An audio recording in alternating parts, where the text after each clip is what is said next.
제약사와 대학 연구기관 등이 신종 코로나 바이러스 감염증 백신을 개발하고 있는 가운데 북한 등이 백신과 치료제 개발 제약회사 등을 상대로 사이버 공격을 감행했다는 지적이 나왔습니다. 세계보건기구 WHO 등을 사칭해 제약회사와 연구원 등에게 이메일을 보내 정보를 빼내려 했다는 것입니다. 첫 소식 오택성 기자가 보도합니다. 미국 최대 소프트웨어 업체인 마이크로소프트는 지난 13일 공식 블로그를 통해 북한의 해킹 그룹이 신종 코로나 바이러스 백신 회사 등을 대상으로 해킹 공격을 감행했다고 밝혔습니다. 마이크로소프트는 징크로 명명한 북한 해킹 그룹 라자루스와 셀리움, 그리고 러시아의 스트리온툼 등 세 곳의 해킹 그룹이 공격에 나섰으며 이들이 공격 대상으로 삼은 곳은 미국과 한국, 캐나다 등에 있는 제약회사 7곳 등이라고 설명했습니다. 특히 이 가운데 한 곳은 백신 개발 의료 시험에 연관된 의학조사 기관이었고 다른 한 곳은 코로나 바이러스 진단 방법을 개발한 곳이었다고 밝혔습니다.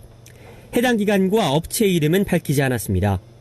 마이크로소프트는 그러면서 북한 해킹 그룹이 사용한 수법은 이른바 스피어 피싱이라고 밝혔습니다.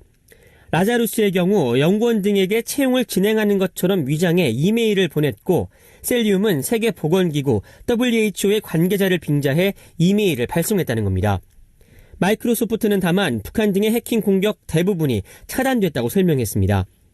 이날 화상으로 진행된 파리 평화포럼에 참석한 브래드 스미스 마이크로소프트 사장은 백신 개발 제약 회사들을 대상으로 한 사이버 공격이 최근 늘고 있다고 강조하며 이를 막기 위한 국가 단위의 협력이 필요하다고 강조했습니다.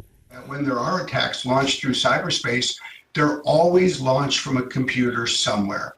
And those computers are always in the real world. And so once we're able to identify where those computers reside, we're typically able to work with governments, go to courts, and get the control of those computers transferred so that those kinds of attacks are brought to an end. 제이슨 바틀렛 신미국안보센터 연구원은 16일 VOA와의 전화통화에서 백신과 관련한 북한의 해킹 공격을 지적한 대부분의 보고서가 꼽은 북한의 수법은 바로 이 스피어 피싱이었다고 지적했습니다.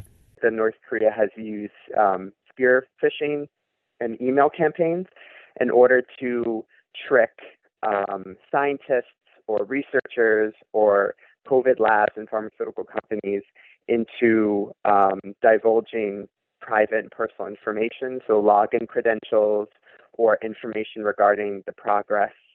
바틀렛 연구원은 이어 특히 사이버 해킹 공격을 막기 위한 국제 협력을 강조하면서 특히 북한을 지목했습니다. 지난 7월 미국 당국이 북한 해커들이 진출한 나라로 중국과 인도, 러시아, 말레이시아, 벨라루스 등 5나라를 지목했지만 이들의 소재를 파악하기 위한 국제적 협력이 제대로 이루어지지 않았다는 겁니다. 바틀렛 연구원은 그러면서 미국은 사이버 범죄를 막기 위해 북한의 해킹 공격을 가능하게 하고 심지어 해킹 방법을 교육하는 나라나 기관들을 대상으로 압박하는 것이 필요하다고 강조했습니다. VOA 뉴스 오택성입니다.